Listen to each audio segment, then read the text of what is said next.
Você fala latim. Talvez ainda não tenha estudado nenhuma linha da língua latina, mas eu vou mostrar para você como você fala latim. Quando nós falamos e afirmamos, né, que alguém pode falar em latim, não quer dizer o mesmo ao afirmar que alguém fala inglês ou espanhol ou português, porque, afinal de contas, ninguém vai chegar no açougue pedindo 1 quilo de carne moída em latim, né? Nem numa panificadora pedir pão francês em latim. Ocorre que, quando nós aprendemos uma língua clássica, nós a aprendemos para compreender os textos, para apreciar os poemas, os cantos gregorianos, no caso da língua latina.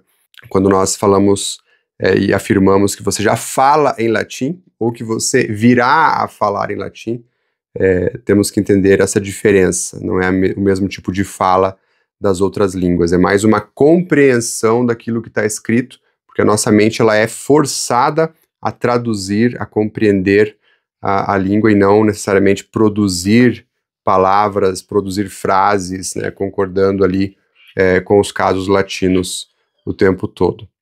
Mas hoje eu quero falar para você então como isso ocorre, como você já fala latim e você vai ver com outros olhos o português, o francês, o italiano, o espanhol.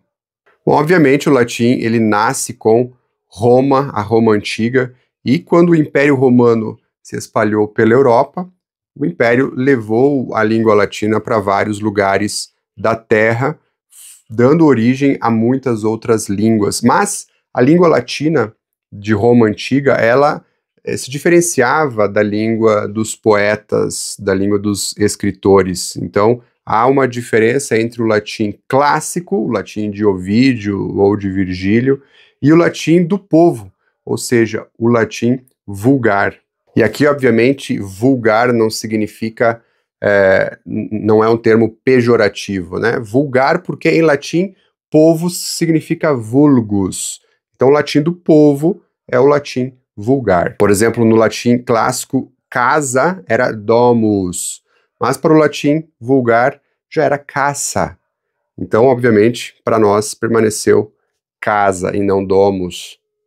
E muitas outras palavras que vieram do latim vulgar. Por exemplo, na família nós temos o pai e mãe, que vieram de pater e mater.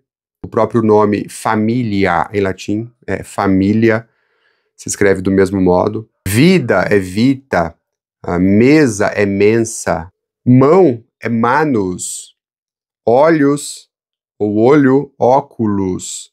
Obviamente daí que veio a nossa palavra óculos. Percebe como muitas palavras em português vieram do latim e às vezes com a mesma grafia e uma fonética muito parecida também.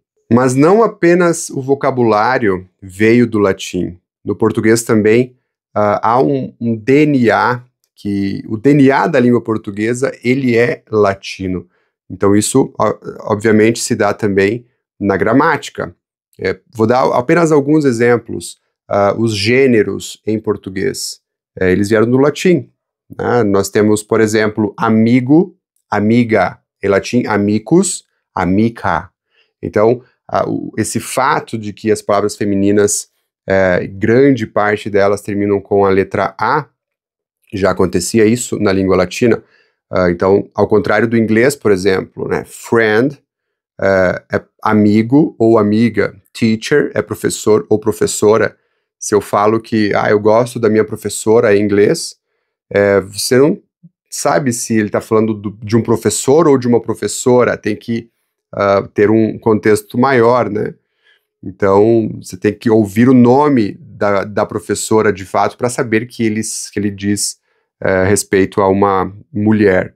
Em português já é mais claro isso, né? Qualquer palavra, ou a maior parte delas, nós temos essa diferenciação entre o masculino e o feminino, porque nós carregamos trazemos essa herança da língua latina.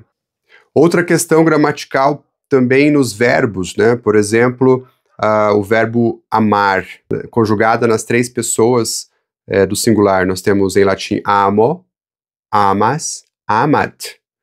É quase idêntico em português, né? Amo, Tu amas e ele ama. O sistema verbal do português é muito próximo ao sistema verbal do latim. E falando também um pouco mais sobre palavras que são parecidas ou mudaram muito pouco do latim para o português, e não somente para o português, né, para outras línguas como espanhol e francês, né, animal, do latim animal, como número, do latim numerus, e tantas outras. Precisamos lembrar também das inúmeras expressões em latim que a gente usa no direito, na literatura em geral, na medicina, ou o pessoal faz tatuagem, né, com muitas expressões, por exemplo, in loco, no lugar, sine qua non, sem a qual não pode ser, per capita, né, por cabeça, e muitas outras. Perceba como o latim está presente na sua vida, né? Talvez você tenha estudado muito pouco a língua latina, mas ela tem muito a ver com a gente, com o nosso dia a dia. Então, imagina se você ampliar o seu estudo da língua latina, você vai ter um ganho imenso aí na sua vida de estudos, com certeza. Nós vamos fazer uma série de vídeos sobre a língua latina, sobre a origem da língua latina, também sobre a história romana. Então, se você gostou do vídeo, não se esqueça de curtir e se inscrever aqui em nosso canal para aproveitar os próximos vídeos que estão vindo. Valete e até breve.